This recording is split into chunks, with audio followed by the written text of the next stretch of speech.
Alright, so now I'm going to give my star ratings to the matches and then my overall thoughts on the show. So let me do that now. For the Finn Balor and Samoa Joe and Mechanics Dusty Rhodes Tag Team Classic Tournament Semifinals match, I'm going to rate that 3 stars. It was a good match, and really helped put the Mechanics on the map, and it was, told the story about Finn Balor getting his knee hurt and everything. For the second one, I'm going to rate 3.5 stars. I thought that was good. The one with Baron Corbin and Rhino versus Jason Jordan and Chad Gable in the second Dusty Rhodes Tag Team Classic Tournament Semifinals match.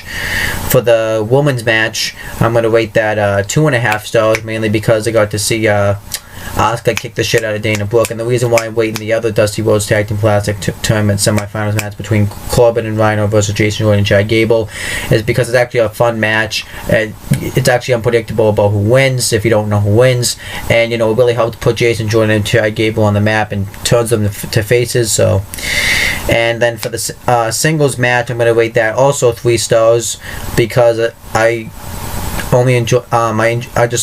I thought that match was good. Nothing fantastic or anything though. Then for the Dusty Rhodes Tag Team Classic Tournament Finals match, I'm going to rate that 3.25 stars because it was a really good match. Like the storytelling with Finn Balor's knee, and I like the tag team work in that match. And then obviously Finn Balor and Samoa Joe, right team going over, the big speech afterwards. And then for the 30-minute Iron Woman match for the NXT Women's Championship, I'm going to rate that 4 stars because that's a really good match. It's a history-making moment of having 2 women main event a WWE special, and it's really suspenseful about who wins and stuff. So I'm going to rate that 4 stars. So let me repeat them. I'm going to rate the Finn Balor and Samoa Joe versus the Mechanics in the Dusty Rhodes Tag Team Classic Tournament Semifinals match, 3 stars. I'm going to rate the Baron Corbin and Rhino, Jason Jordan and Chad Gable Dusty Rhodes Tag Team Classic Tournament Semifinals match, 3.5 stars. The women's match, I'm rating 2.5 stars. The singles match, I'm rating 3 stars. The Dusty Rhodes Tag Team Classic Tournament Finals match, I'm going to rate 3.25 stars, and then the NXT Women's Championship match, I'm going to rate 4 stars, and that's my star ratings. My overall thoughts on the show is I actually enjoyed this show. I'm going to probably rate this a 7.5 out of 10. Not quite a great takeover, but I think it's actually a really good takeover. It's a history-making takeover. It has that moment where you have the Dusty Rhodes Tag Team Classics. It has the first ever women's main event and a first ever Iron Woman match, which is a great match.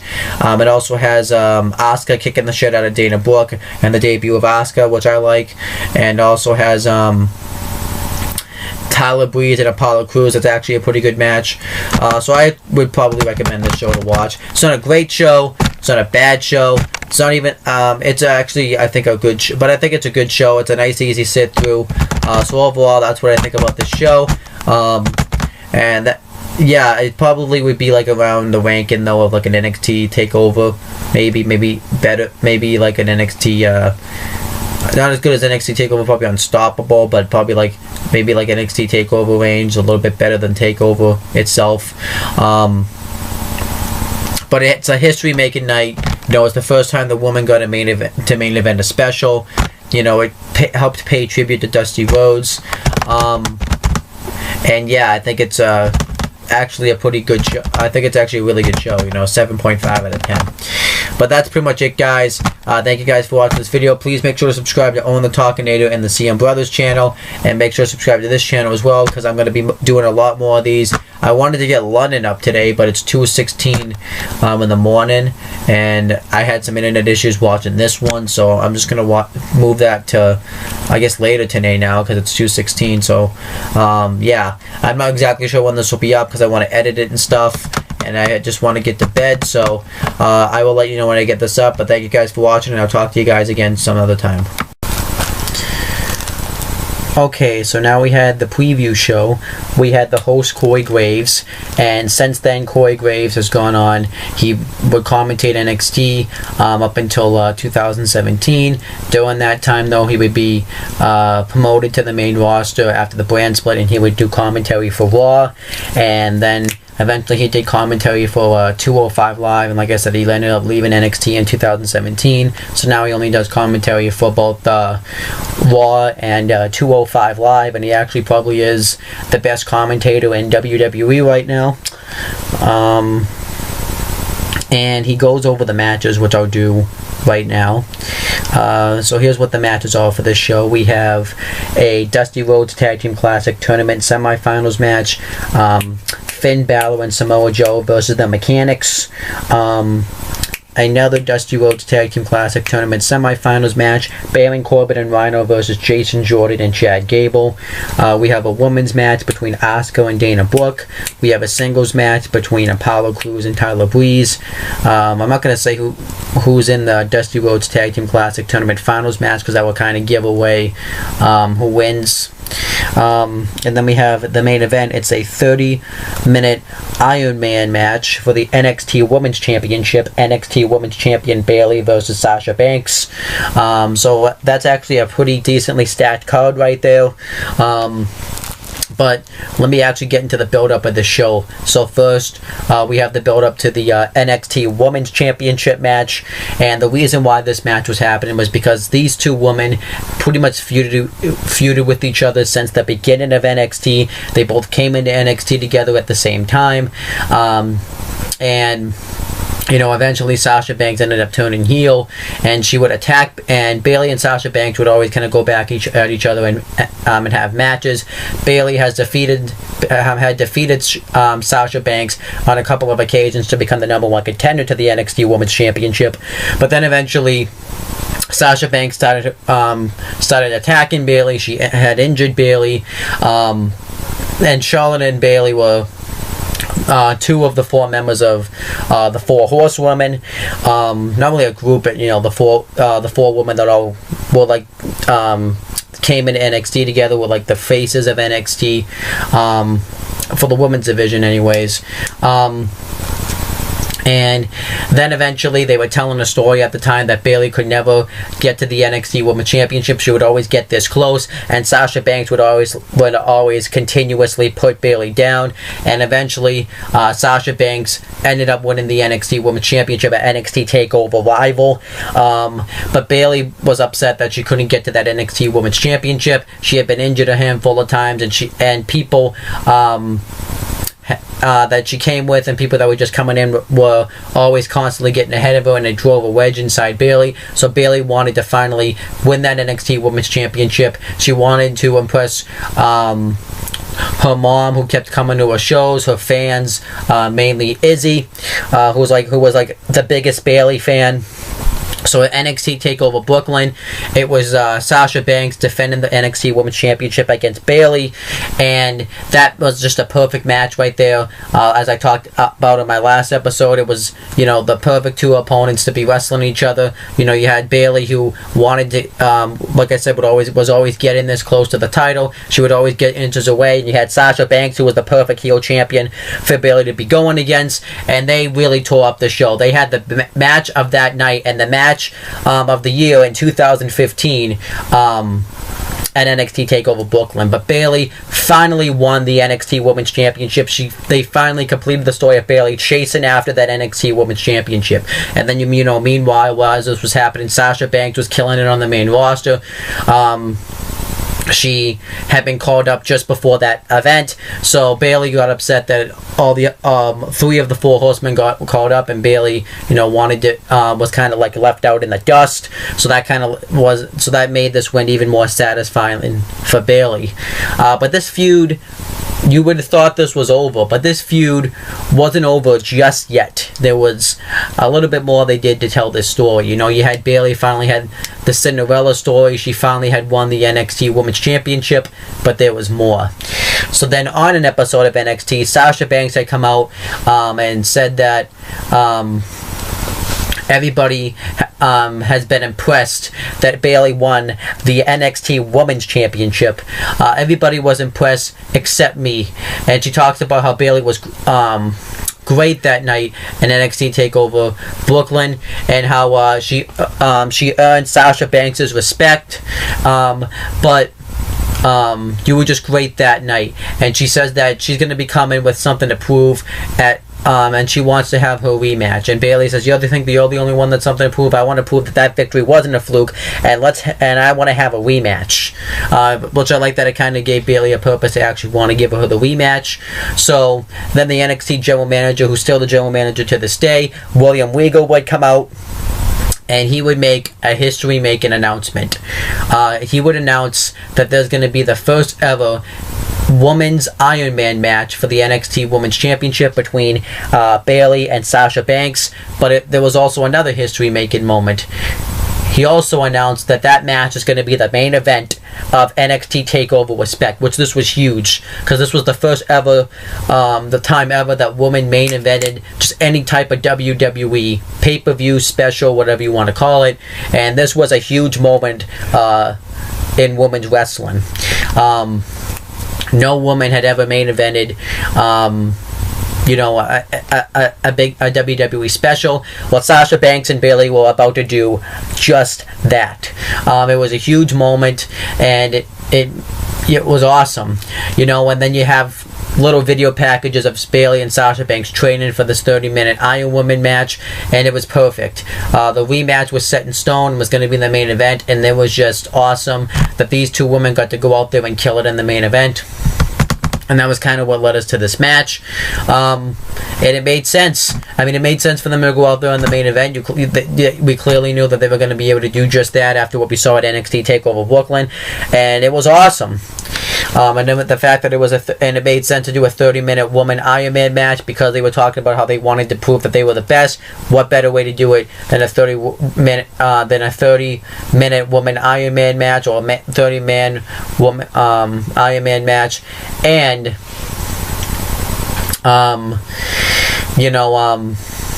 obviously too.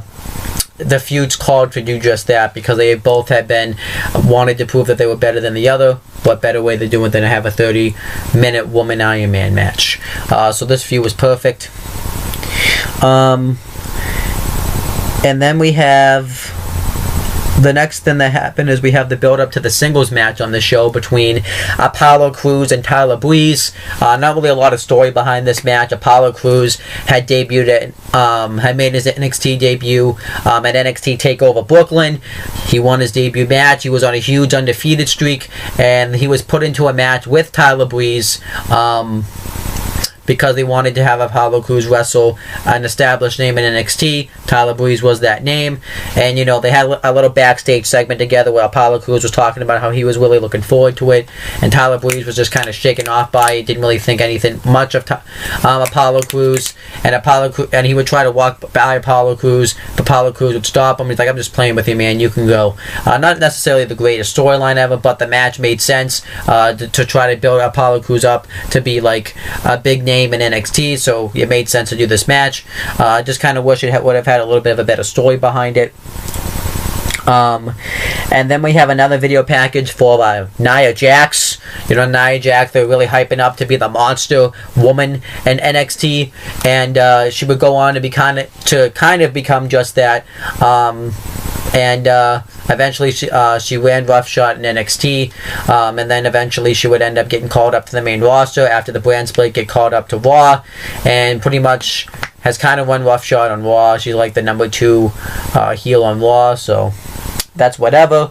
And then we have the build-up for the women's match between Asuka and Dana Brooke. The reason why this match was happening was because Dana Brooke and Emma had formed an alliance that they were gonna completely take over NXT.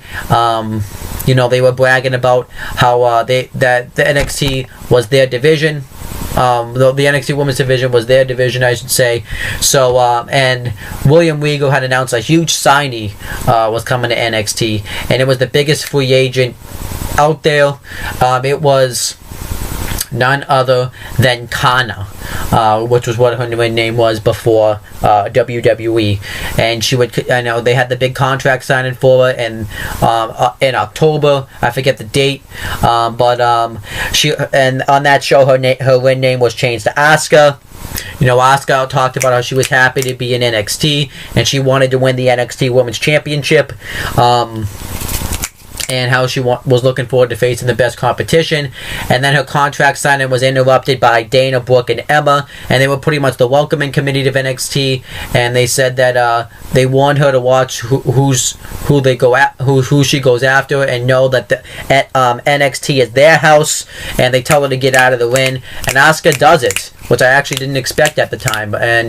But she did it, but it was more of a mind games type of thing, because when Asuka turns around, she's got like an evil smile on her face.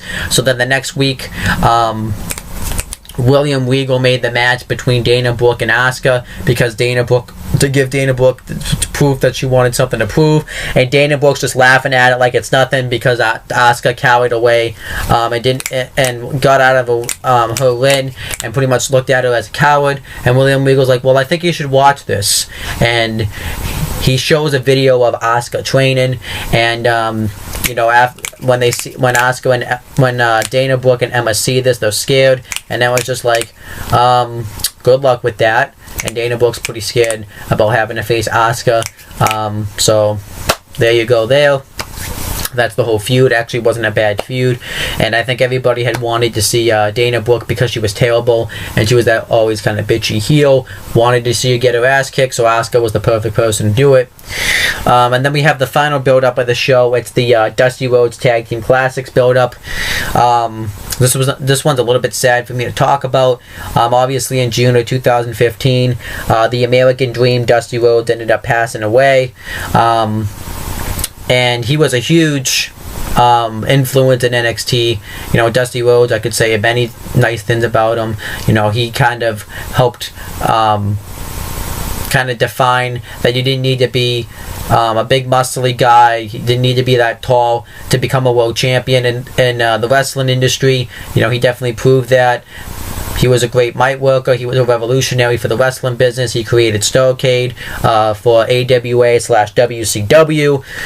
And he was pretty much a star anywhere he went.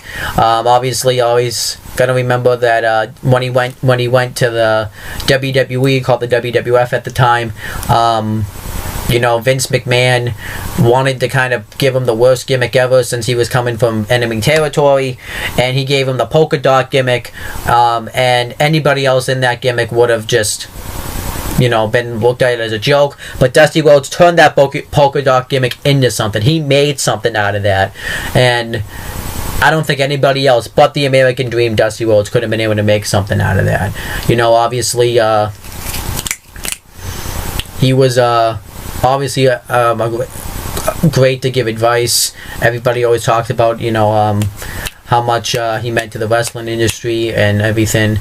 He pretty much, but the main thing, the main reason they were doing this too is obviously for those reasons, but because of what he did for NXT. He was the one that kind of helped. It was him, Triple H, and William Regal has a hand in it now too, helping make NXT what it is today. Dusty Rhodes was there when the first NXT champion was crowned. Dusty Rhodes was always helped all the NXT kids all the NXT, I should say, roster referred to him as NXT kids. They always made sure that they could have great success. He would work with each and every one of them.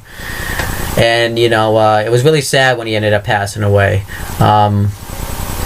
You lost like a legit, true wrestling legend. I'm always going to remember his Hard Times promo. I didn't see it at the time, but watching it back and stuff, so it's kind of sad that he ended up passing away. Obviously, I'm going to remember when Maria Menounos at the Hall of Fame ended up doing like an impersonation of that promo and stuff. So it was really sad, but WWE paid tribute to him by having this Dusty Rhodes Tag Team Classics. And the big video package is Dusty Rhodes talking about the importance of tag team wrestling. Talks about how it's one thing to wrestle as a team, but you gotta have a team, and you gotta have that one partner that you're gonna trust for life.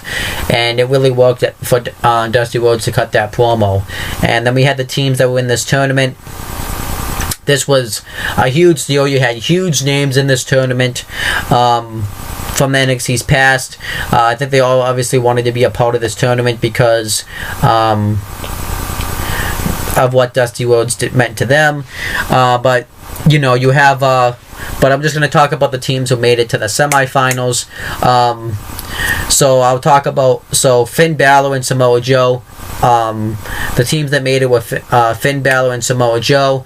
The Mechanics, Baron Corbin and Rhino, and Jason Jordan and Chad Gable. Let me talk about the build-up. So Finn Balor was the NXT champion at this time. He was pretty much at the point where now he was the face of NXT, and he wanted to compete in this tournament because of what Dusty Rhodes did for him. And Samoa Joe offered to be his partner. There was more of a reason for this later on. The Mechanics were a tag team in NXT. Scott Dawson was in the WWE for a while. He was originally in a different tag team, but then eventually that didn't really work out. Then he found this tag team with Dash Wilder and ended up working out huge for him. And at first they were kind of jobber tag teams, but then eventually they started to become a huge tag team because of this tournament, and I'll talk about that later. Baron Corbin and Rhino. Baron Corbin and Rhino actually were feuded and had a match at NXT TakeOver Unstoppable where Baron Corbin pulled out the victory. But then Baron Corbin started to turn heel.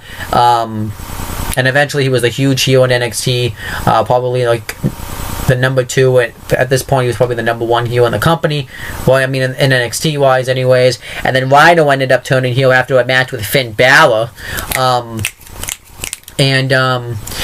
Rhino, after that match in NXT TakeOver Unstoppable, said that was fun, let's do it again. And Rhino and Baron Corbin ended up tag teaming with each other in this tournament because they were both unstoppable. They were both ass kickers, so I liked that. And then we had the whole team of Jason Jordan and Chad Gable. The reason why they were a team in this tournament was because Jason Jordan ended up turning on his tag team partner before. And eventually, he wanted to find a new tag team partner. He wanted to find a tag team partner that helped fit his skills. And Chad Gable kept wanting to be his tag team partner. Jason Jordan kept refusing. And eventually, actually, he ended up accepting to be his tag team partner. And they actually were starting to gain all these wins in NXT. They were becoming a huge tag team in NXT. They were gaining all these victories. And Chad Gable started to have that saying, because we're ready, willing, and Gable. There was and obviously Jason Jordan didn't like it, but they were kind of starting to come around a little bit as a team. That's why they were all a team. Let's get to the actual tournament itself. Like I said, was filled with tag teams, but Finn Balor and Samoa Joe ended up defeating the Lucha Dragons in the first round, and Enzo Amore and Colin Cassidy in the quarterfinals to advance to the semifinals. There were actually 2 pretty good matchups, actually. And the Mechanics ended up... I gotta find the thing. But yeah, it was a pretty big deal. They beat... Finn Balor and Samoa Joe defeated former NXT Tag Team Champions and the Lucha Dragons. They actually had this match on like a dog match on SmackDown that ended up making air later on. And they beat Enzo Amore and Colin Cassidy, who were a huge tag team in NXT. Kind of wish they would have made it to the finals, or at least the semifinals, just so that way they could have been a legit, maybe won this tournament, but that didn't end up happening. And the Mechanics, this tournament, they were always kind of looked at as a jobber tag team, but this tournament kind of helped morph them into a tag team. Let me just actually say the Lucha Dragons too were already up on the main roster, but like I said, wanted to be a part of this tournament. They didn't, like I said, they were SmackDown, but the Lucha Dragons eventually would go on to they were doing their thing on the main roster. Eventually, Sin Cara ended up getting injured, and Kalisto had to wrestle solo for a while. He ended up becoming a 2-time United States champion, and they really wanted to make him like a big Latina star, but then it didn't really work out too well because he wasn't just getting over. He wasn't really getting much of a reaction. So eventually, he ended up dropping the U.S. title at Extreme Rules of 2016, and then... He reformed his tag team with Sin Cara for a little bit because Sin Cara had returned from injury when he was champion, and then eventually they just randomly split up as a tag team. They were both drafted as separate brands after the draft. Sin Cara was drafted to Raw, Kalisto was drafted to SmackDown. They didn't really have much success on both Raw or SmackDown. Sin Cara tried joining the Cruiserweight division, didn't really work out too well for him. Kalisto was feuding with Baron Corbin for no reason, and then feuded, and then just kind of fizzled away. And now because of the Superstar shakeup, Sin Cara was drafted to SmackDown and Kalisto was drafted to Raw, which was a mistake. They should have just had them both either be on Raw together or both be on SmackDown together as the Lucha Dragons, but it didn't happen. It was stupid. And Enzo Amore and Colin Cassidy would have a few more matches down in NXT. They ended up having one final NXT Tag Team title match in NXT TakeOver London. And then eventually they would go on to get called up to the main roster. And they were, a pretty big deal on the main roster. Colin Cassidy's name was just changed to Big Cass, and eventually, because of the draft, they were drafted to Raw, where they've been a pretty big tag team on Raw, but they haven't yet won the WWE/WWE Raw Tag Team Championship. So, yeah. But yeah, that was kind of it. So let me repeat it. So Finn Balor and Samoa Joe defeated the Lucha Dragons and Enzo Amore and Colin Cassidy, and they will go on to face the Mechanics, and the Mechanics would end up defeating Elias Sampson and Tucker Knight. And Elias Sampson and Tucker Knight really weren't a team all that long. I think they were just a team for this one tournament. But Elias Sampson would go on to become the Drifter, and he would have the Qatar, and he pretty much had some decent success in NXT. He was kind of a jobber in NXT, but kind of like a mid-carder at the same time. Eventually he lost. A loser leaves NXT match, and now he's up on the main roster, and he's wrestling, and he's on Raw now. So yeah. And Tucker Knight ended up kind of becoming a jobber, and now he's in another tag team, so that's pretty cool for him. But the Mechanics also ended up defeating the Vaudevillains, which was actually a surprise because the Vaudevillains at the time were the NXT Tag Team Champions, and it was a huge surprise and a huge upset that they ended up beating them. It was a huge moment for the Mechanics, and obviously after that, I'll kind of talk about, but the Vaudevillains will go on to end up losing their NXT Tag Team Championships to the Mechanics. Kind of a little bit of a spoiler right there. And then eventually the Vaudevillains ended up turning heel, and then they were eventually called up to the main roster and did their thing on the main roster. Had like one WWE Tag Team Championship match at Extreme Rules, and then they pretty much were just faded away into jobbers, and eventually they were drafted to SmackDown because of the draft, and they just kind of jobbed out on SmackDown. Then eventually Simon Gosh was released, so Aiden English is now just a singles wrestler, where his gimmick is now that he cries, so it's stupid. But yeah, that's the Mechanics. So the Mechanics defeated Elias Sampson and Tucker Knight and the Vaudevillains to advance to the semifinals. And Jason Jordan and Chad Gable defeated Neville and Solomon Crow, and they teamed up for one time only in this tournament. Solomon Crow would only have like a few more matches in NXT, and then he was released. I don't know exactly when he was released actually. Solomon Crow ended up getting released in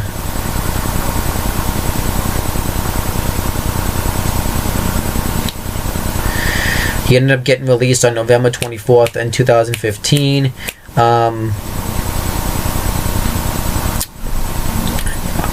But it really isn't that much of a loss, though. He really wasn't getting over in the WWE anyways, I personally thought, so. And Neville, he was already up on the main roster. He just came down and worked this one match in NXT. Then eventually he continued doing what he was doing in the main roster. He was kind of like in a mid-card range, but they really weren't utilizing him to his potential. Eventually he ended up getting injured just before WrestleMania 32, like 3 weeks before, which sucked for Neville. And then eventually he ended up returning after the brand split, and he was drafted to Raw, and then eventually he kind of fills it a little bit more. Then once the Cruiserweight division came intact, at Roadblock end of the line, he ended up turning heel. He ended up winning the Cruiserweight Championship at the Royal Rumble, and he started calling himself the King of the Cruiserweights, and he's pretty much had probably the best run of his career, maybe the second best run, not counting his NXT run. Counting his NXT one, I should say. And he's been really great as a heel. Yeah, but Jason Jordan and Chad Gable defeated Neville and Solomon Crow to advance, and they also defeated the Hype Bros to advance. The Hype Bros obviously went on to be a pretty decent tag team in NXT. It helped revitalize Zack Ryder's career, because Zack Ryder was probably on the verge of getting released, but teaming up with Mojo Rawley saved his career. And then eventually in July, because of the brand split, the Hype Bros were called up and were drafted to SmackDown, and pretty much They were a pretty big team. They were a pretty decent team on SmackDown. They were actually supposed to be the number one contenders and wrestle for the SmackDown Tag Team Championships, but Zack Ryder ended up getting injured, so it couldn't happen. And Mojo Rawley went on to win the Andre the Giant Memorial Battle Royal at WrestleMania 33, when nobody cared. And Zack Ryder's injured, so yeah. But yeah, so I'll just repeat them. Jason, Jordan, and Chad Gable defeated Neville and Solomon Crow in the Hype Bros to advance, and they would face Baron Corbin and Rhino. And Baron Corbin and Rhino defeated the Ascension to advance. The Ascension came down and worked NXT since they were the longest rated NXT Tag Team Champions in history, which made sense for them to be in this tournament. But the Ascension, after this, pretty much continued to suck on the main roster. They were drafted to SmackDown because of the draft, and they pretty much still suck. So, yeah. But yeah, Baron Corbin and Rhino defeated the Ascension, and they also defeated Johnny Gargano and Tommaso Ciampa. Johnny Gargano and Tommaso Ciampa were a new tag team in NXT. They were brought in for this tournament, and it was a huge deal because they were huge indie stars. You know, Tommaso Ciampa was just known as Tommaso. Johnny Gargano was known as Johnny Wrestling, and they pretty much they didn't team as much at first. They would sometimes be a tag team, sometimes they would come out as singles wrestlers, but eventually in 2016 they finally became a full tag team. They had an NXT Tag Team Championship match in NXT TakeOver Brooklyn 2, and then eventually they were known as #DIY. They eventually won the NXT Tag Team Championships at NXT TakeOver Toronto, dropped them in NXT TakeOver San Antonio, and yeah, so Johnny Gargano and Tommaso Ciampa has become like one of the top teams in NXT, which is damn cool. And then that's pretty much it for like the qualifying stuff. I'll just go over it again. So Finn Balor and Samoa Joe defeated the Lucha Dragons and Enzo Amore and Colin Cassidy to advance to the semifinals, where they would face the Mechanics, who would defeat Elias Sampson and Tucker Knight, and the Vaudevillains to advance. And the other semifinals match was Baron Corbin and Rhino versus Jason Jordan and Chad Gable, and Baron Corbin and Rhino qualified by defeating the Ascension and Johnny Gargano and Tommaso Ciampa, and Jason Jordan and Chad Gable qualified by defeating Neville and Solomon Crow, and the Hype Bros to qualify.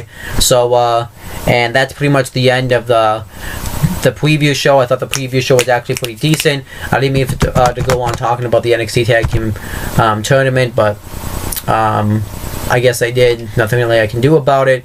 But that's it for the preview. So now I'm going to cover the actual pre-show itself. So I'll be back to talk about it then. Okay, so now we had the actual pre-show, and we had the panel of Renee Young, Corey Graves, Lita, and Byron Saxton. And obviously now Renee Young, since then, has gone on to host the NXT special panels and the actual WWE main roster pay-per-view panels. But recently she doesn't do the NXT specials anymore. She only does the main event, the pay-per-view main roster ones. And she's also going on to be the co-host of Talkin' Smack, and she's also the backstage interviewer for SmackDown. And she's also, I actually forgot about this, the co-host of Raw Talk. I completely forgot about that, actually. Corey Graves, I already kind of mentioned where he went. Lita is about in the same spot. She pretty much is there for name recognition. You know, she was a former WWE woman wrestler. She was a former women's champion, so I like the fact that she was there.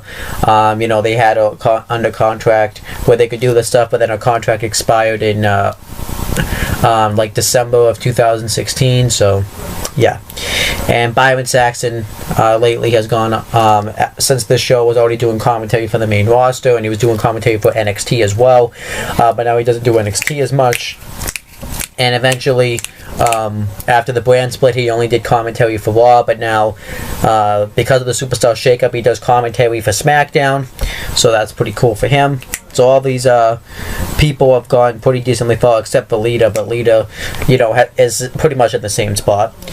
And Bayley ended up getting interviewed, and she talked about how she was nervous about going into the first ever Iron Woman match. You know, something else I didn't even mention either is that another part of the build-up was obviously the matches at the specials for the woman.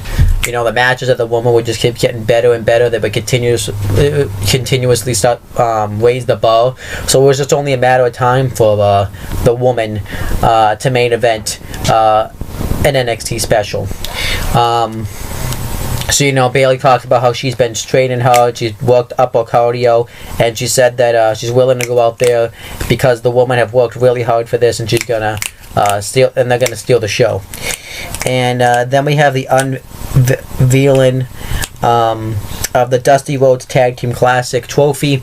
Byron Saxton's in the arena with the entire Rhodes family. You know, his wife, his 2 daughters, and his sons and his daughter-in-law.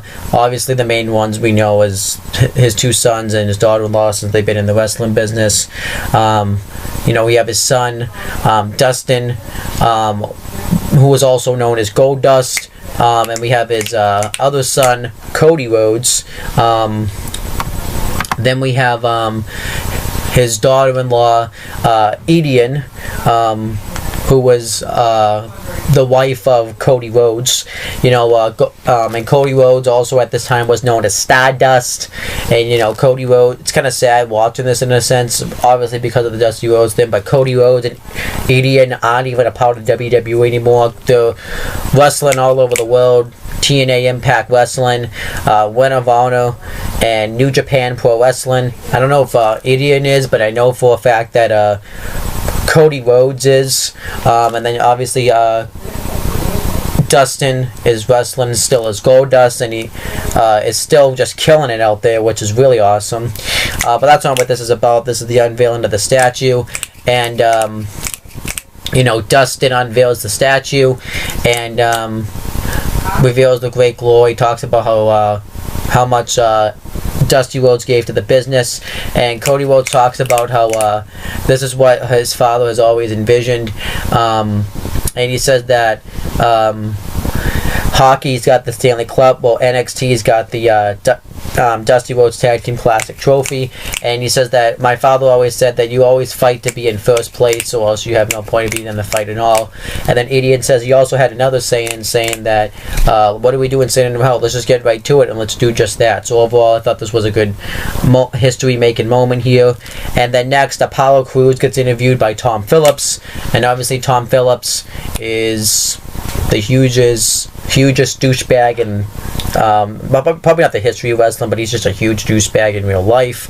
But now he's the current play-by-play guy in NXT, and he's also the play-by-play guy for SmackDown, which he doesn't deserve this spot, you know. But obviously, I think because he's one of Vince McMahon's ass kissers, that's why he's in this spot, because he's you know, a yes man to Vincent Kennedy McMahon. That's why he's in this spot. But anyhow, so Apollo Crews, though, talks about how much of a huge opportunity this is for him to go up and face Tyler Breeze. He's really looking forward to doing this on such an historic night. And then Dana Brooke and Emma come up, and Dana Brooke says that she's sick of all the new superstars coming in and getting all the attention, and she wants to put an end to that. And Apollo Crews warns her and saying that she shouldn't take her opponent tonight, Asuka, seriously, because he's familiar with her work.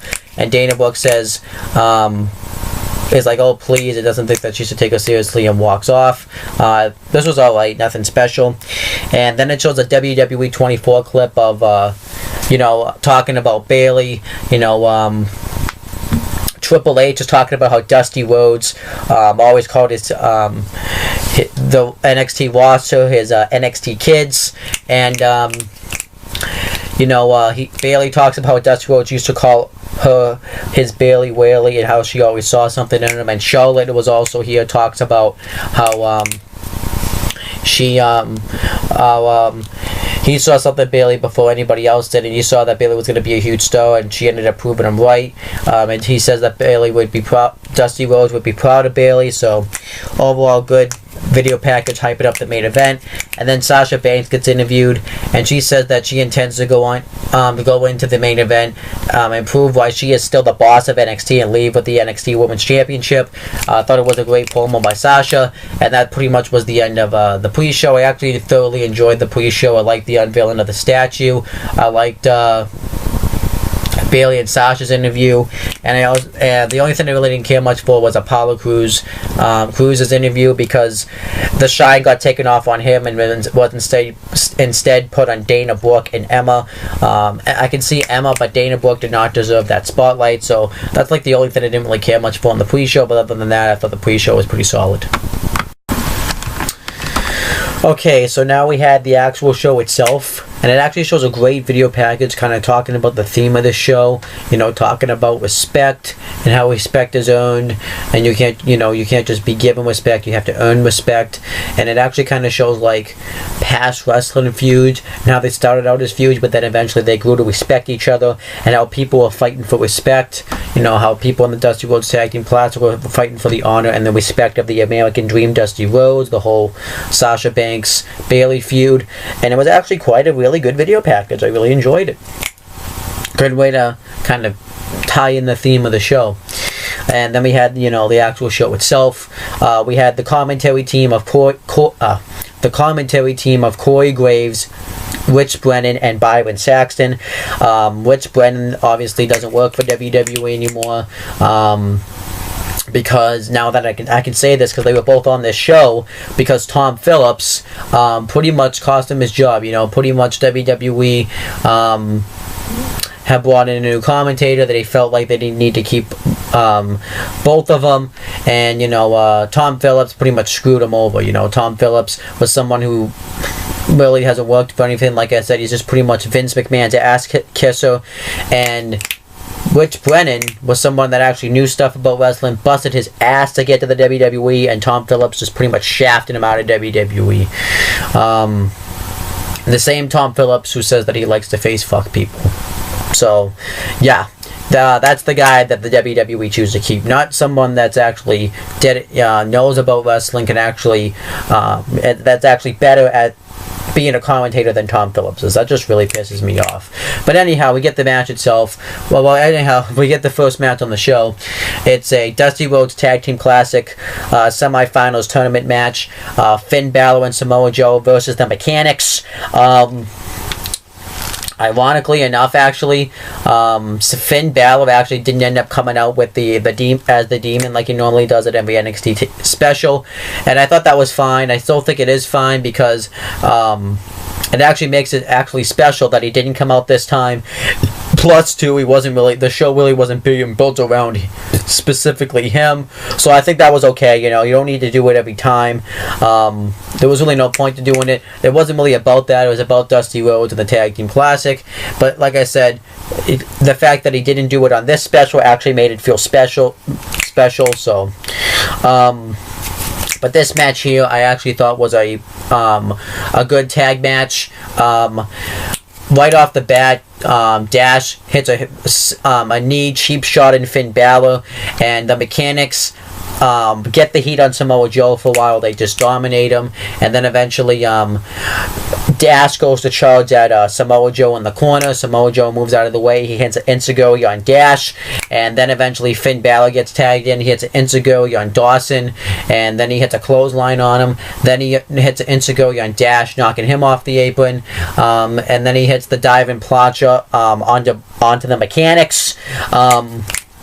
Then he hits a drop kick into the corner on Dawson, and then he goes for the coup de grace, but Dash is about to cheat shot him, so Balor jumps off and does his flip, and he knocks Dash out of the ring, and then eventually Dawson chop blocks him right in the knee, and the Mechanics just really work over the knee of Finn Balor. They just beat the crap out of him. They slam it against the steel post. Dawson gets him into a half Boston Crab, and eventually Finn Balor hits an Enzuigiri to the back of kick to the back of the head, and he goes to make the tag, but Dash pulls down Samoa Joe, so Samoa Joe chasing him, preventing him from getting the tag. The referee's distracted by Samoa Joe, and the Mechanics hit a backbreaker elbow drop combo on Balor, cover him. Balor's able to kick out. Then eventually Balor's able to knock him down. Is able to. Dawson goes to charge at him into the turnbuckle, but Balor moves out of the way, and then eventually Dash gets tagged in, and he goes to and he tries to prevent Joe from getting tagged in, but Joe gets tagged in. He gets the hot tag and really starts going off on the mechanics, and then eventually they hit the Samoa Joe hits the Muscle Buster on Dash. No, on Dawson, and Balor wants to be tagged in. Samoa Joe's reluctant on it, but he does it, and then he hits the coup de grace on Dawson, and Samoa Joe holds Dash back, preventing him from breaking up the pin, and Finn Balor and Samoa Joe ended up winning this match, and they advance into the finals. But the whole concern is whether or not Finn Balor is going to be healthy enough. Like, they know he can compete, but whether what condition he's in because of his leg. And I thought this was a good tag match here. And I'm going to say the aftermath of everybody that's in this tournament when I actually get to the after I get to the finals. But like I said, the mechanics really showed themselves in this match. They showed that they're a tag team to be reckoned with. And this was really a huge moment for the mechanics. They really established themselves in this tournament, and I'll talk about that when I finish the final. But overall, I thought this was a good tag match here.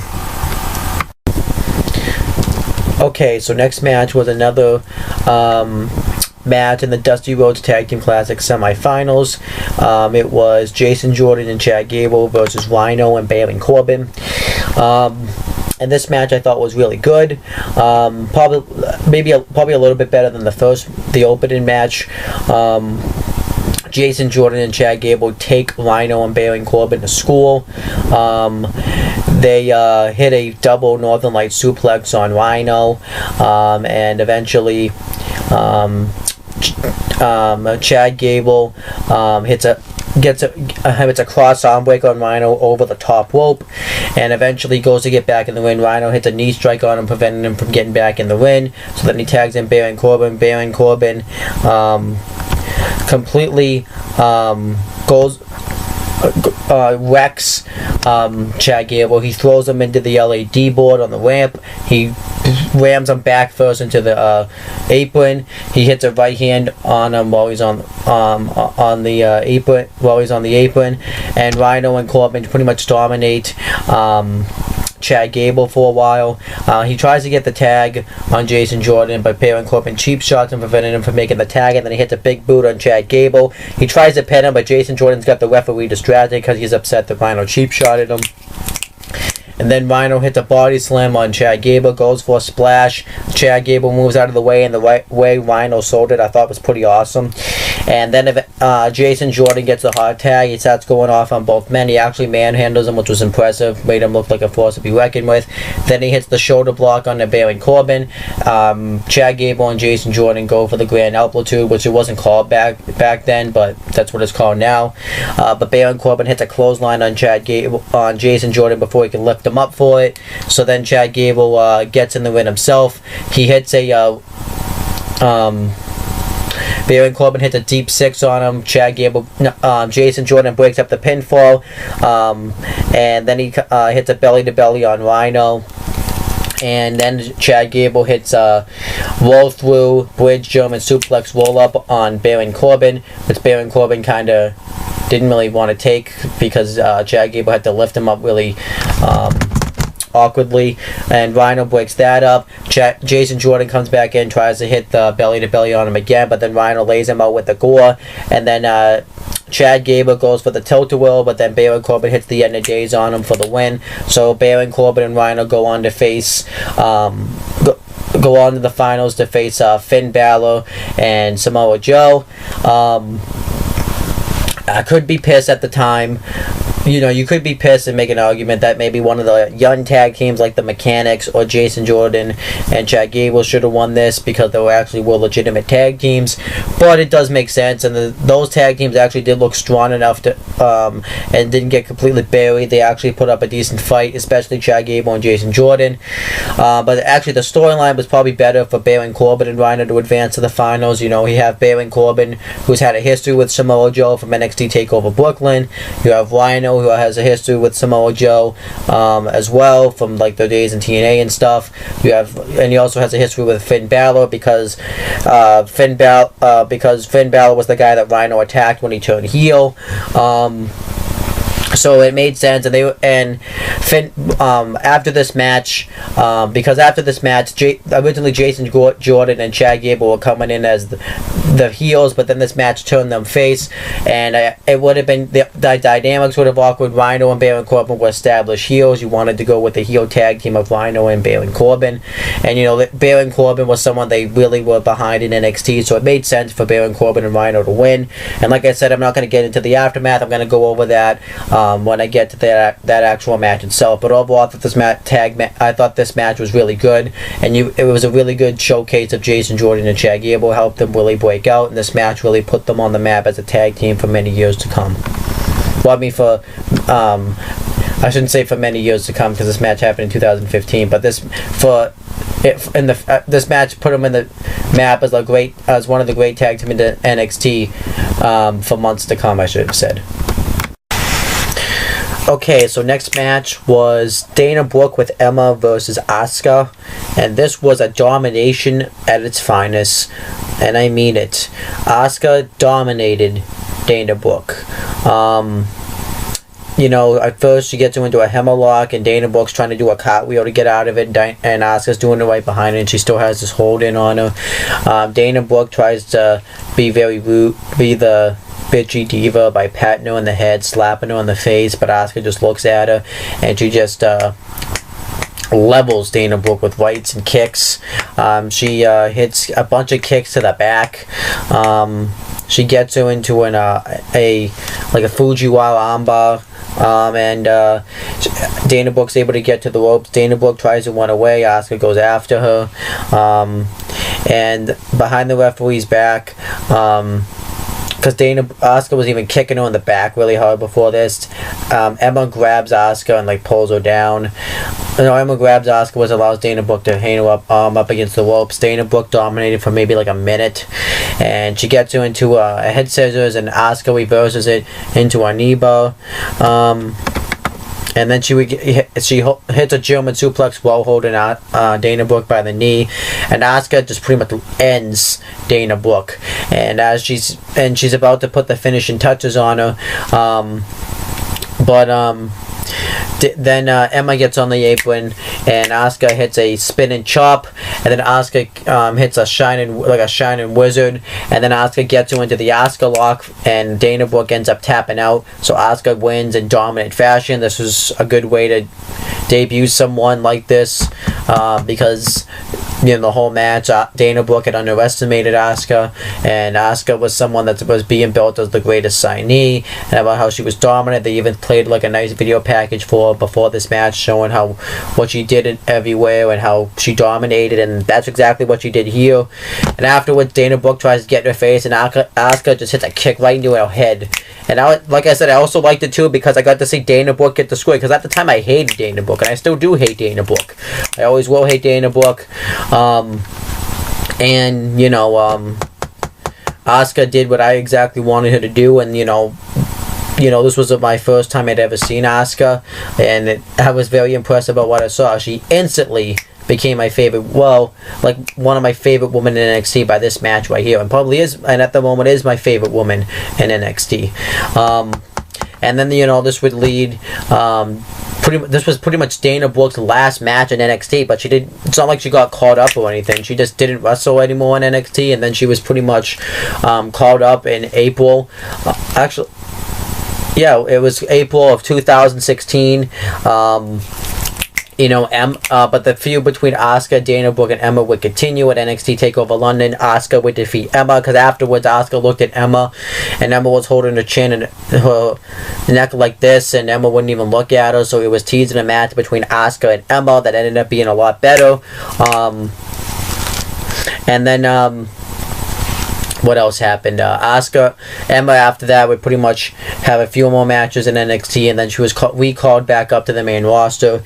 And Emma would end up getting a match at WrestleMania 32, but then she ended up getting injured shortly afterwards, and then she was supposed to come back. It was supposed to be the makeover of Emma to Emmalina, and it was supposed to be this big thing where she was going to be like a hot woman, but she didn't pass any of the tryouts. So then they just had her come out there to troll everybody, and then it was the makeover backed from Emmalina to Emma, and then she returned the night after WrestleMania 33, where she was probably going to get some type of push. Actually, they were going to do a Emma Dana Brooke feud, because Dana Brooke had aligned herself with Charlotte. And then eventually she ended up turning on Charlotte, and she was going to actually feud with Emma, but now Emma's injured again, which sucks for Emma, because it seems like every time they try to do something with Emma, she'll either get injured or they'll just drop a ball with her. So it just doesn't seem like it's meant for Emma to be successful, which is a shame. So I don't know what, I guess in Dana Brooke it's going to just do nothing now, which I'm happy about because she sucks. And Asuka would go on to win the NXT Women's Championship at NXT TakeOver Dallas, and she pretty much has dominated NXT, hasn't lost a match, and she's been the NXT Women's Champion. She's the longest reigning champion. She's held that title for like, I don't even know if it says. Let me just I want to get the exact date of when she held this belt.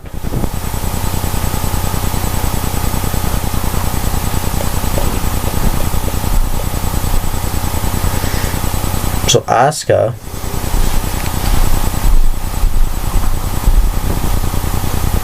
has held the NXT Women's Championship for 399 days, and she's still the champion at the moment. She's beaten everybody there is to beat in NXT so far, and she's also to be like the longest, the person to have the longest undefeated streak in wrestling ever, so that's really damn impressive. So Asuka's become a huge star in NXT, and I'm pretty damn happy about that. I'm happy they've really pushed her because she deserves it. She's actually just recently in NXT TakeOver Orlando switched from being a babyface to a heel, which I'm happy about as well. So overall, this match benefited Asuka. I would say would have benefited Emma had she had not gotten hurt and stuff. And this is probably my favorite one of Emma's any goddamn ways, so I think that's pretty cool. And this match benefited me for being able to see Dana Brooke get her ass kicked. So, you know, this match all came out looking good. Not the best wrestling match, but it didn't need to be. It did what it needed to do. Okay, so next match was Tyler Breeze versus Apollo Crews, and this was a good match here. Nothing fantastic, but yet a good match. This is probably Tyler Breeze's worst match he's had at a TakeOver. Not that this match was bad, but like I said, he's had better matches.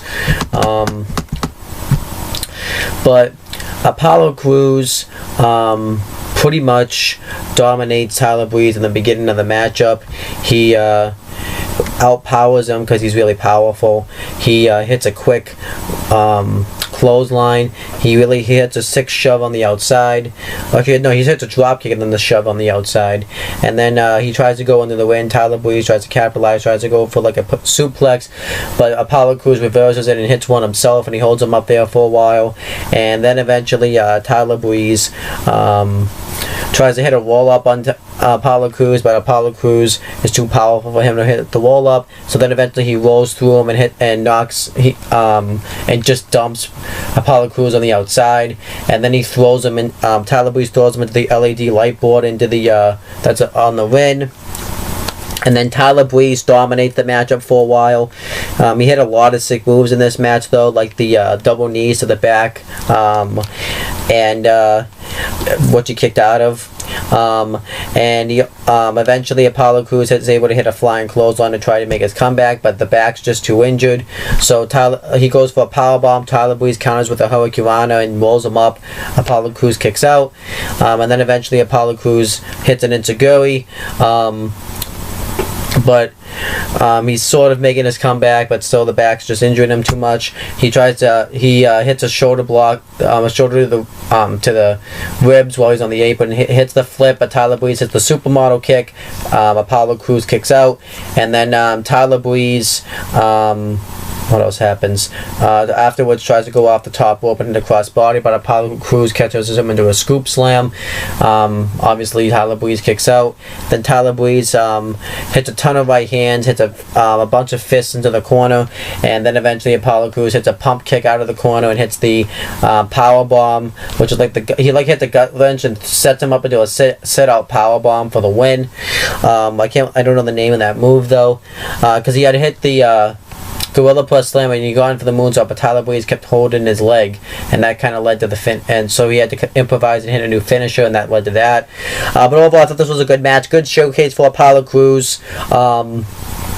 Yeah, it was a good match here. And afterwards, this ended up being Tyler Breeze's last match at an NXT TakeOver. He would have one final match with Samoa Joe in NXT, and then eventually he would be called up to the main roster, where they would push him for about a month, but then they decided they lost interest in him, so then he pretty much faded away into a jobber. Now he's in a tag team, and currently at Backlash, then he was drafted to SmackDown due to the draft. Well, I guess I just said what he was drafted, so. And then he's now fighting at Backlash. He's like the #1 contender to the SmackDown Tag Team titles, so. But really, he hasn't really gone much anywhere in this company. It's a shame. And then Apollo Crews is in the same category. A few weeks later, he would go on to face Finn Balor for the NXT Championship. And then he would have a few more matches in NXT, and then he was called up to the main roster the night after WrestleMania 32, which was way too soon for him to be called up. It wasn't that he really needed to be in NXT, but they clearly had no plans for him when they brought him up to the main roster, and he was just finding his stride in NXT, and then they just brought him up to call him up for the main roster for really no reason. There was really no reason for him. He really wasn't in NXT all that long. There was still things he kind of needed to improve in, like he doesn't really have much of a personality and stuff, and he could have really learned that in NXT, but they kind of took away that opportunity. He pretty much went up to the main roster, and he's done nothing on the main roster. He was on a good winning streak, and then they kind of didn't really push him too much. Then he was drafted to SmackDown. They really didn't utilize him at all. He had one Intercontinental Championship match at SummerSlam, and then they just had him start losing to Baron Corbin every week on SmackDown. And then he pretty much faded away into nothing. And then eventually he was now traded to Raw due to the Superstar shakeup, which who knows what the hell that's going to do for him.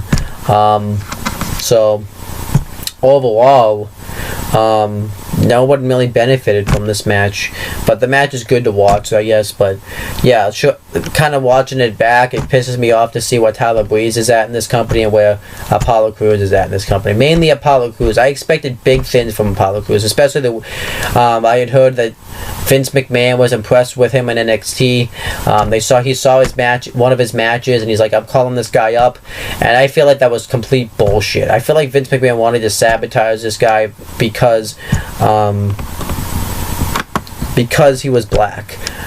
Because obviously Vince McMahon wants to sabotage any black wrestler before they can get to the main event, because a black superstar has never been WWE champion, and that was the exact fucking case with Apollo Crews. It's ridiculous. And Tyler Breeze, let's be honest, we knew Tyler Breeze was never going to be a star, but I expected him to be at least a mid-card champion, but he hasn't even sniffed the mid-card championship. It's a bunch of bullshit. Okay, so next match was a Dusty Rhodes Tag Team Classics Finals match. Finn Balor and Samoa Joe versus Rhino and Baron Corbin. And this match I thought was a great match. Finn Balor actually ended up starting off the match, which didn't really make too much sense to me, but I guess they were trying to show that maybe that Finn Balor was willing to fight. But I really, Samoa Joe probably should have started this match and then Finn Balor, but whatever. Finn Balor shows that he can actually go. He hit the drop kick on Rhino.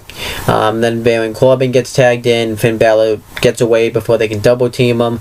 And then Finn Balor and Samoa Joe double team Baron Corbin. Baron Corbin goes to bounce off the rope. Corbin hits a double choke bomb on him and a ton of right hands. And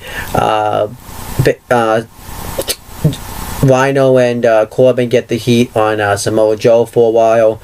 They really leveled into him. I thought they had some hit some good stuff on each other. But then Joe hits the splash in the insert. Well, actually, Baron Corbin hits a ton of splashes in the corner on Joe. Then Joe hits a splash in the insecurity in the corner. And then he tags in Finn Balor. He gets the hot tag. He starts going off on Corbin. He hits the drop kick. And then he hits a drop kick off of Rhino under Corbin. Well, off of Corbin into Rhino. And he really actually starts off by doing good. But then eventually, behind the referee's back while he's on the apron, Rhino goes after his injured leg. And then Corbin and Rhino pick apart Balor's injured leg. They press it against the post. And I forgot to mention too that Edie and Styles actually ended up being the ring announcer for this match, which I actually liked because it was someone in the Rhodes family out there, so it made sense. But anyhow, continuing with the match, Corbin hit the deep six on Balor. He kicks out. Then Balor hits a slim blade out of nowhere, tags in Samoa Joe. He's goes off on Rhino, hits all his moves on him, and then eventually Rhino ends up hitting the gore on him, and he covers him. Balor breaks it up, and then Balor knocks Corbin out of the ring. He hits the kick from the apron. Rhino knocks Balor off the apron. He goes for another gore. Joe counters, throws him in the corner, hits the muscle buster, tags in Balor, and he hits the coup de grace on him for the win. And Finn Balor and Samoa Joe win the Dusty Rhodes Tag Team Classics, which I think made sense to have them win first one because they were overall the better team. It made sense to have a face team win it because they do this segment, by the way, where the whole Rhodes family is in the win, and Cody Rhodes grabs the mic, and he talks about how Dusty Rhodes' idol, John Wade, ended up dying the same day he did, and he talks about how he had a saying that you can't run from your problems, but you got to learn from them. And he says that we can't run away about what happened to Dusty, but we can always remember. And he says that for 40 years, everybody's allowed him to come into his homes and watch his creation. And he says that tonight we are all Rhodes family. And then that was it. I thought it was a really good promo by Cody.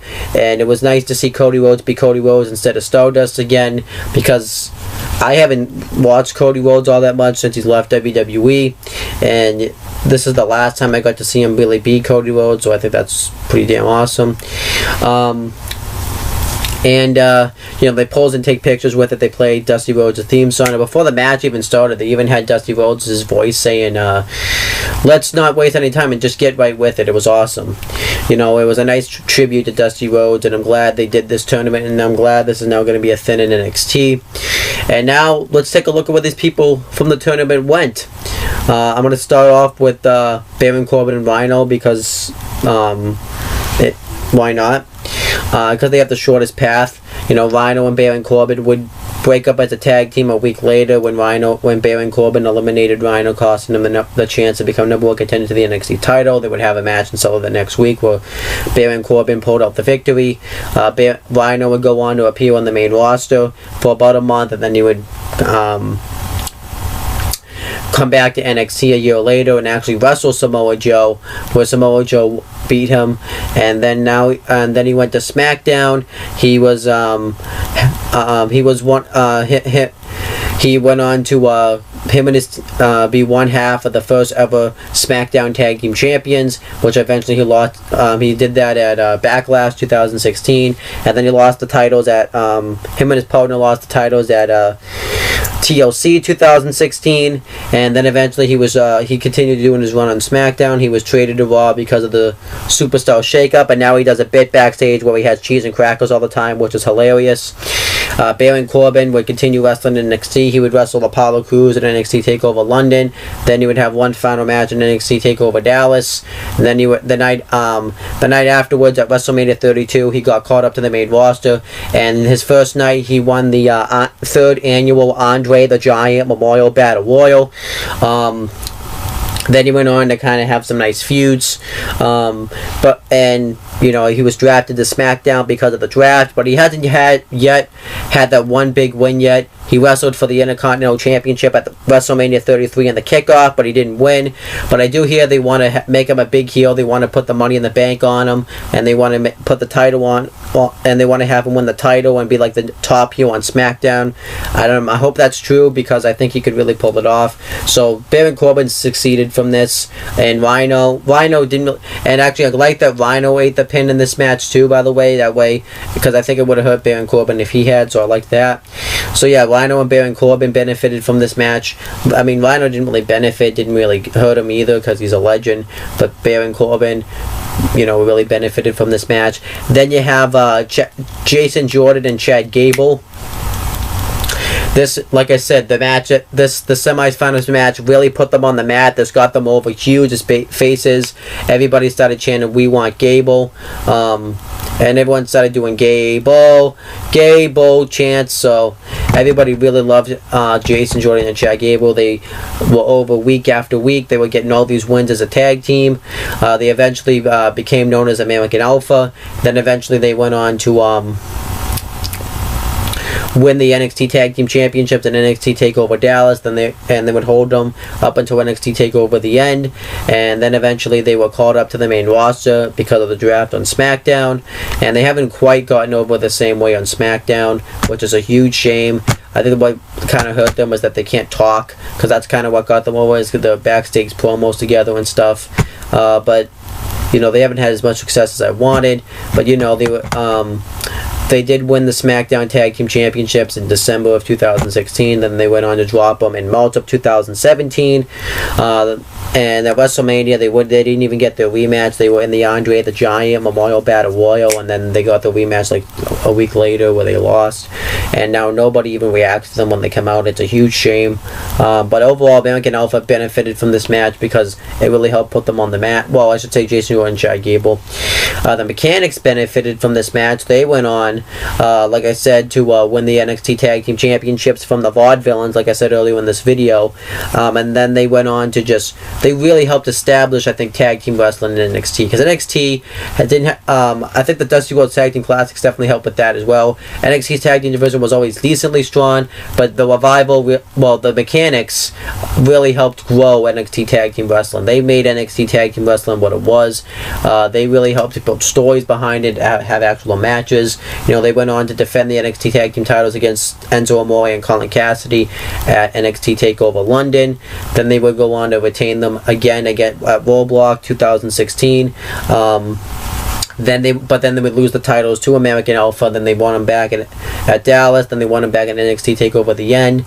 They had a great NXT Tag Team title run. Eventually the win name was changed from the Mechanics to the Revival, and they just became the top tag team in NXT. They would call themselves Top Guys, and they were the top tag team in NXT. They were the top heels.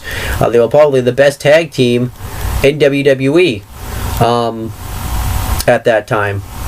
And then they went on to defend him against Johnny Gargano and Tommaso Ciampa at NXT TakeOver Brooklyn 2. Then they went on to lose them in NXT TakeOver Toronto to Gargano and Ciampa, who then became known as #DIY. And then eventually I even didn't even mention that the Mechanics / the Revival became the first and only team to win the NXT Tag Team Champions 2 times. They're the only 2-time NXT Tag Team Champions. That's a huge accomplishment. And like I said, they really helped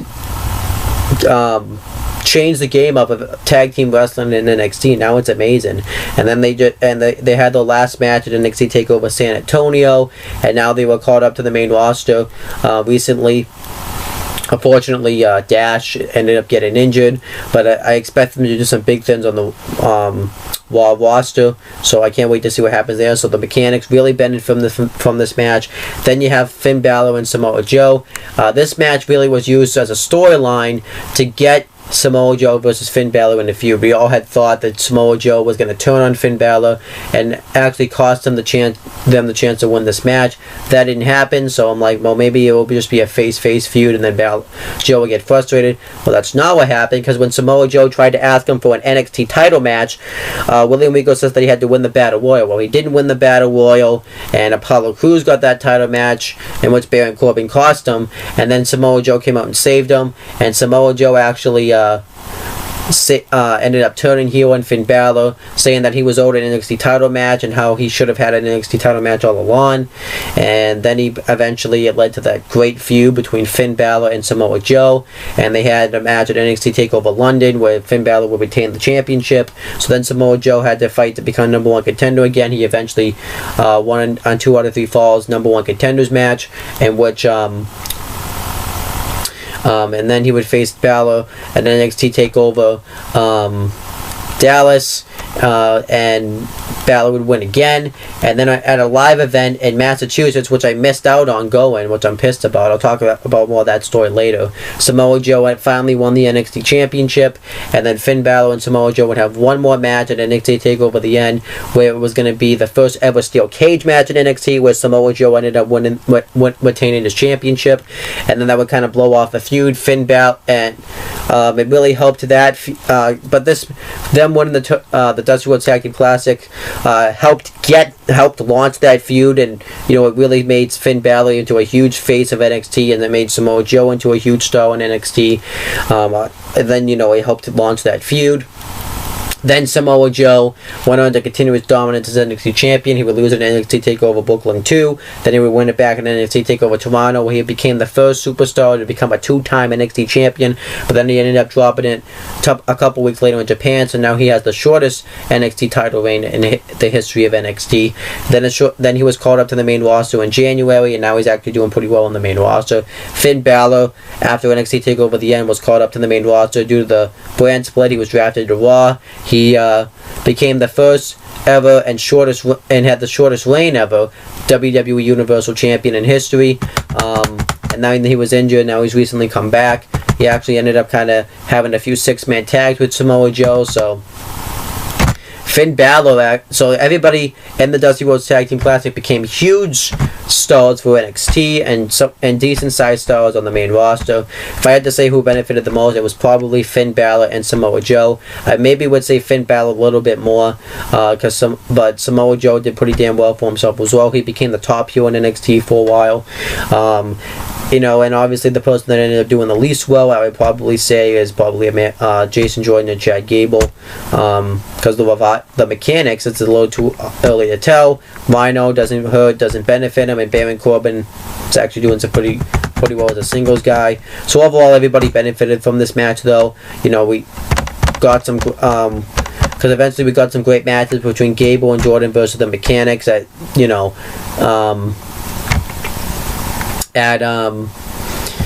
where do we get them? We got them at Dallas, the End, and on an episode of NXT where they had a great 2 out of 3 falls match. We got some great Samoa Joe Finn Balor matches and helped really set that feud in motion. We got Baron Corbin, he's now going to be, he could be possibly the top heel on SmackDown. Jason Jordan and Chad Gable became a great tag team. So overall, we got some nice key stuff that happened because of this Dusty Rhodes Tag Team Classic. I think it really worked and helped set tag team wrestling into motion, helped set storylines into motion, so it worked. I thought it really worked. Alright, so now we had the main event. It was a 30-minute Woman Iron Man match for the NXT Women's Championship. NXT Women's Champion Bayley versus Sasha Banks. And this match I thought was great. Now that I've had a chance to watch this match and the match from NXT TakeOver Brooklyn again, I think the NXT TakeOver Brooklyn match is better. This match though is close though. But the NXT TakeOver Brooklyn match is, I think, just better and can't be duplicated. So like I said, I always like it that they film the wrestlers coming from backstage during the main event matches, making it feel like a big fight field. And then we had the actual match itself. At first, they have a face-off with each other, because they're feuds, because of their feud, and showing how personal it was. And I like that they did that face-off. And then they both start chain grappling each other. Both of them keep getting the upper hand on each other, and as they stop, they keep looking at each other like, okay, you want to do this? And then Sasha hits a drop kick on Bayley. Bayley goes into the corner, and Sasha looks at her like, I got you now, bitch. And then Bayley starts to get into a wall, and then Sasha does the same thing. Bayley offers to help her up, and she does, and they hug, and then Sasha slams her on the floor, beats the crap out of her for like a few seconds, and then Bayley starts to make a comeback. She hits a clothesline, an elbow drop to the back of the head, and then just a regular elbow drop. And just to kind of show that she's just as intense as Sasha Banks is. And then she hits 2 drop kicks through the turnbuckle while Sasha's on the outside. And then Sasha tries to knock her off the apron. Bayley sees it coming and pulls her down. And pretty much Bayley's been dominating Sasha. So Sasha tries to hide behind the referee, but no, Sasha tries to roll her up and use the ropes, but the referee catches her. She argues with her, and then Bayley goes to charge at her. She almost hits the referee, and then Sasha goes to do the same. Sasha almost hits the referee, and then she hides behind the referee, thumbs Bayley in the eye, rolls her up, and then she gets the first fall, and everybody boos it.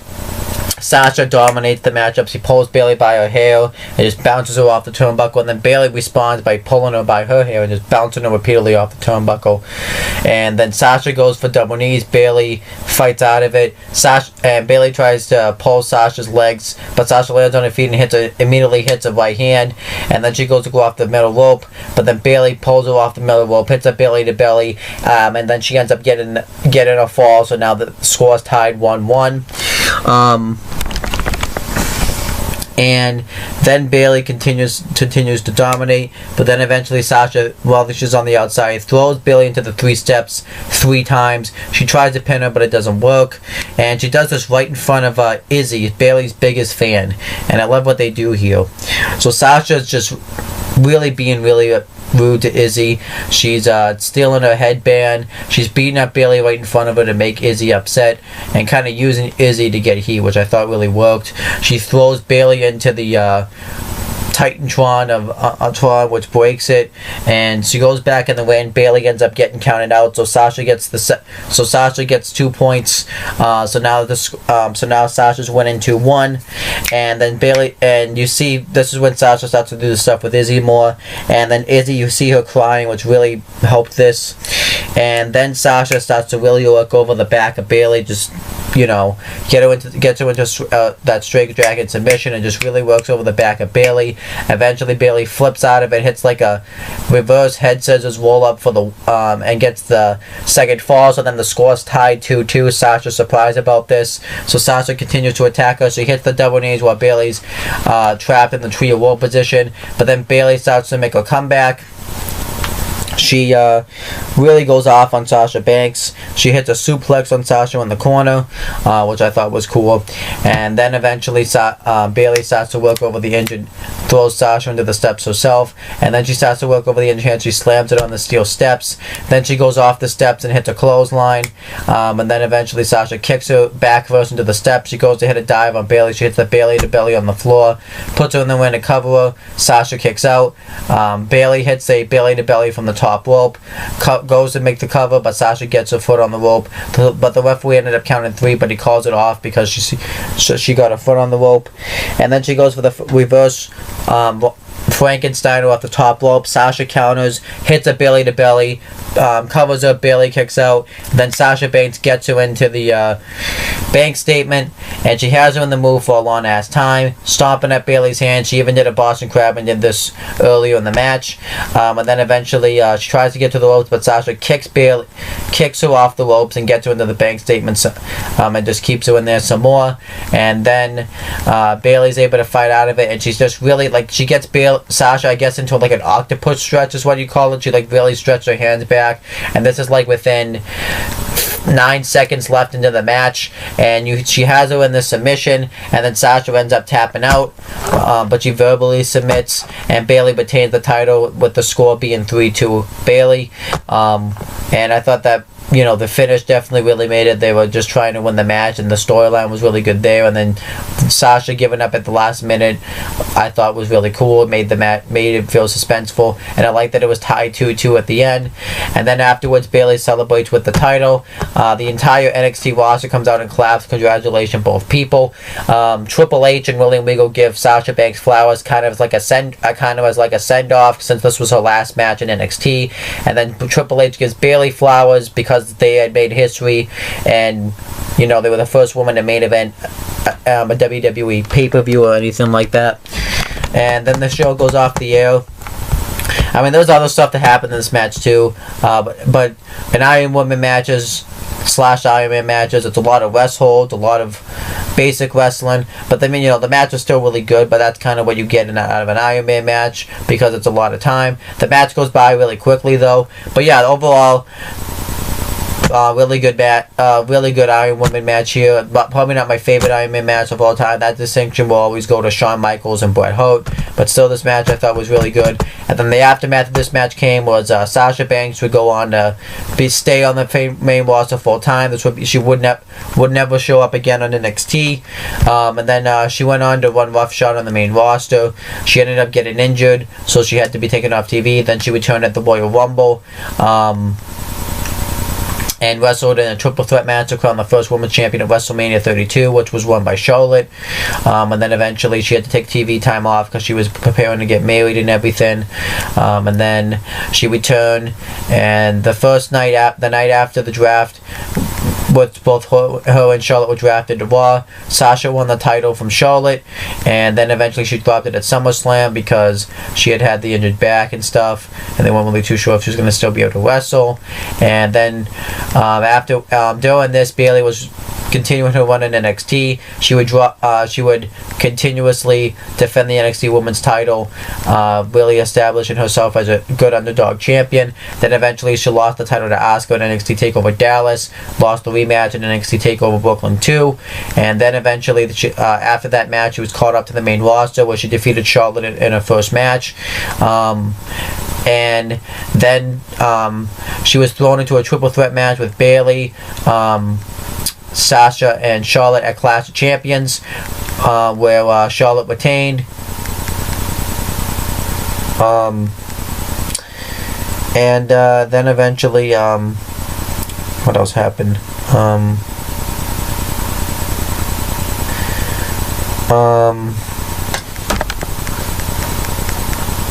Sorry, got distracted.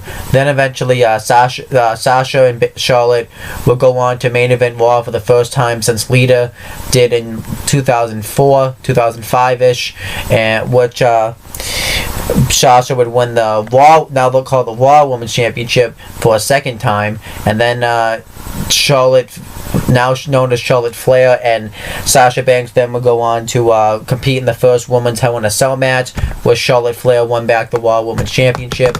Then Charlotte and Sasha competed in the first ever women's I Quit match, first ever women's Falls Count Anywhere match, where Sasha won the Raw Women's Championship for a third time, and then she dropped it in the second ever Iron Woman match at Roadblock end of the line to Charlotte Flair, and then at the Royal Rumble, Bayley failed to win the Raw Women's Championship from Charlotte Flair, and then eventually she won it on an episode of Raw for the first time, and then she ended up breaking Charlotte Flair's undefeated pay-per-view streak with the help of Sasha. Sasha helped her win the title and retain it, and then at WrestleMania, Charlotte Flair Sasha Banks, Bayley, and Nia Jax all competed in a Fatal 4-Way match to win for the Raw Women's title, which was won by Bayley.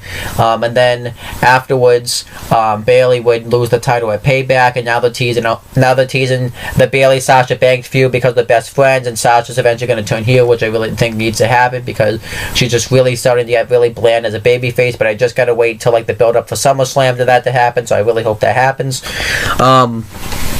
And that's where they both ended up going from this match. So overall, I think both women benefited from this match. The two of the top women on Monday Night Raw right now. Sasha went on to become a 3-time Raw Women's Champion, and Bayley is a former Raw Women's Champion, went on to hold the NXT title up until April. So overall, both women benefited from this match, and the match itself ended up being really good. But like I said, not as good as the NXT TakeOver Brooklyn match, but this match still ended up being really good. So, and it was obviously like a history-making moment. Stephanie McMahon was there watching. Charlotte was there watching. Becky Lynch, Lita, and this was a huge moment for WWE and a huge step in women's wrestling. So it was great. Hey, what is up, everybody? I'm here to give you another episode of the Retro Wrestling Review Series, Season 8, Episode 8, and I'm starting to make leeway with these NXT TakeOver Review Series. Sorry I'm a little bit delayed on getting them up, but I've just been busy studying for finals in school and stuff. Just one more week of that. But I have the chance now to make this video, so I figured I'd do just that. So now so last episode I covered NXT TakeOver Brooklyn. Now I'm going to be covering NXT TakeOver Respect. NXT, like I said, was growing into a huge brand at this time. Obviously, at the last show, NXT TakeOver Brooklyn, they drew, I believe they said, I have the number right here. They drew 15,589 people, but this show they were back in Full Sail University. I guess it was kind of actually nice watching the show to see them back at Full Sail University. Just because it's nice to see them come back home sometimes. And this show, even though it was only in Full Sail, this show was still a history-making night. You had a lot of history-making stuff on this show. It definitely helps. It definitely continues to help NXT grow as a huge brand. It shows that NXT was doing different things than the mainstream WWE was. So now that I've kind of talked about that, let me talk about what's going to be on the show. So the first two matches are the semifinals in the Dusty Rhodes Tag Team Classic Tournament. I will get into the storyline reason later on and what the matches are. We have a women's match on this show. We have just a regular singles match on the show, and then we have the Dusty Rhodes Tag Team Classics Tournament Finals match, and then we have the main event. It's the 30-minute Iron Man match for the NXT Women's Championship. So I will get into why these matches are happening later on in this review, and now let me just get right into it. I'm going to cover this in different takes. One take's going to be the preview show, another take's going to be the pre-show, and then I'm going to watch the actual show, and after each match or segment I'm going to cover it in different takes. So I hope you guys enjoy this, and let's just get into the review.